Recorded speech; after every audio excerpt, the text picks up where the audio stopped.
Hey y'all, my name is Cheyenne Diamond, and I can't wait for y'all to get to know a little bit about myself. I teach health and physical education at Chapel Hill High School in Douglas County, Georgia.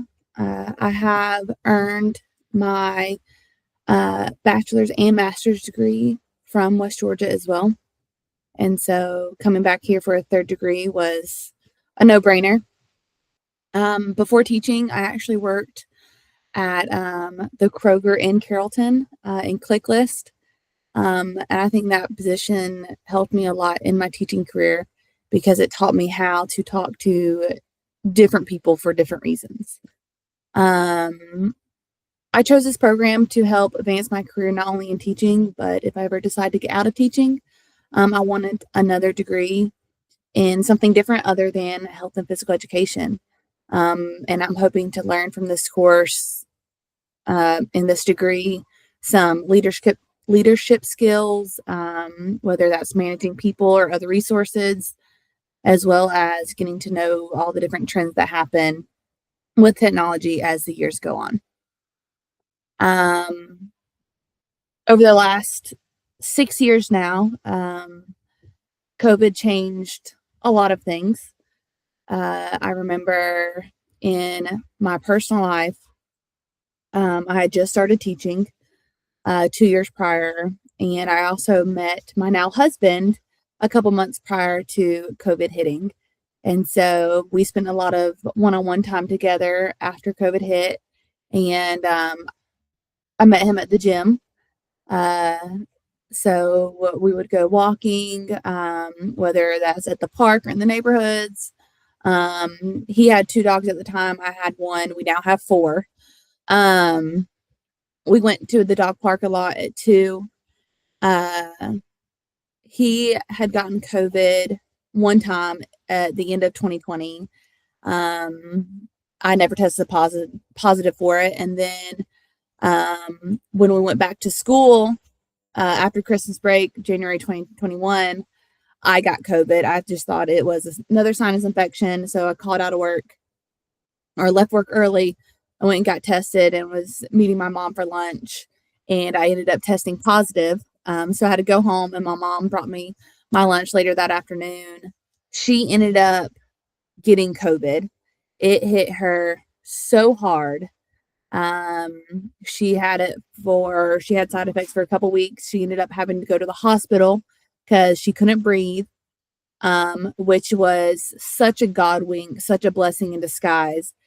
But because of that visit to the hospital and she couldn't breathe, they did an MRI of her lungs and they found a mass in her chest where she ended up having breast cancer. So I tell my mom all the time, like, you're welcome for giving you COVID because I saved your life, because she is definitely the type of person that does not go to doctors at all. Um, Over the next few months, she went through radiation and chemo, lost all of her hair. And then in September of 21, my grandma, her mother, slipped and fell. She ended up having a compound fracture at her ankle. At 90 years old, she had surgery, put plates in her ankle so that it could heal better. She ended up being released to a rehab facility in Carrollton where she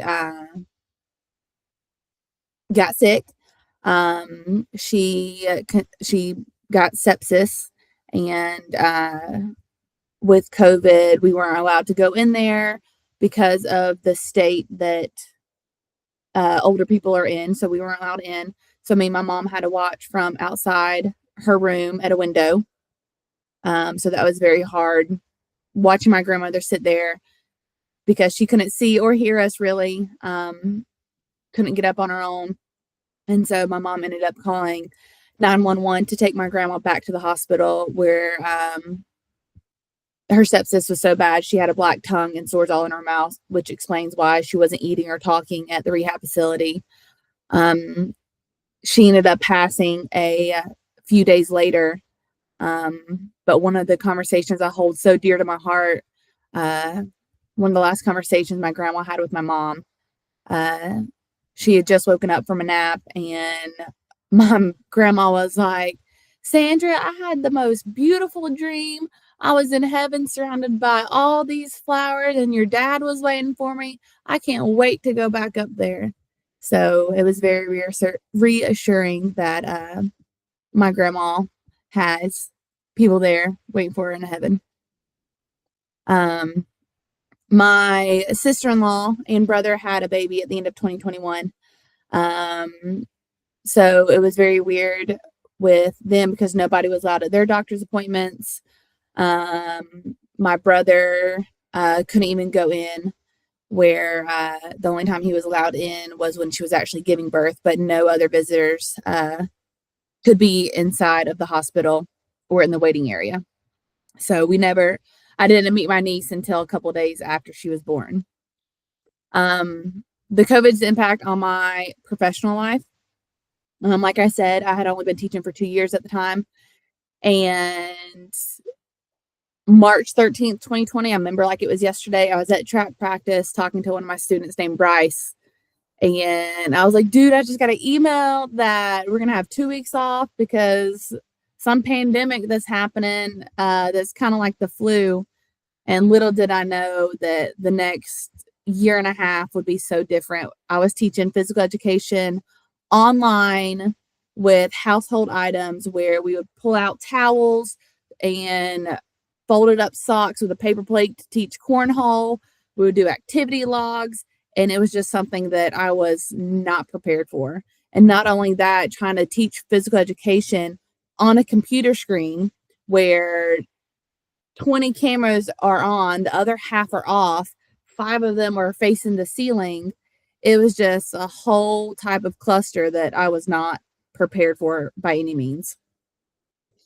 Some of my favorite activities still to this day with my husband is working out. And we do have a daughter together now. She will be 2 on February 26th. So happy early birthday to her. Her name's Eliza. My husband's name is Logan. We still love working out together and doing anything that we can do as a family. Some of the learning objectives that I feel comfortable with, being a visual learner, I kind of lean more towards the creative side anyways. So applying digital photography is something that I usually do in my classroom setting. It's also easier to understand when you see something versus reading it. But I would like to learn how to improve the quality of images by using other digital software rather than like Canva or Photoshop or things like that. This class did stand out to me because photos are everywhere. Whether it's teaching, marketing, design, instructional and technology, I can use these skills in this class to almost do anything else that I wanted. And I hope that I learn why photos look good and why they look bad. Because once again, we use photography daily in many facets of life. So I want to make sure that why not make it more appealing? Thank you.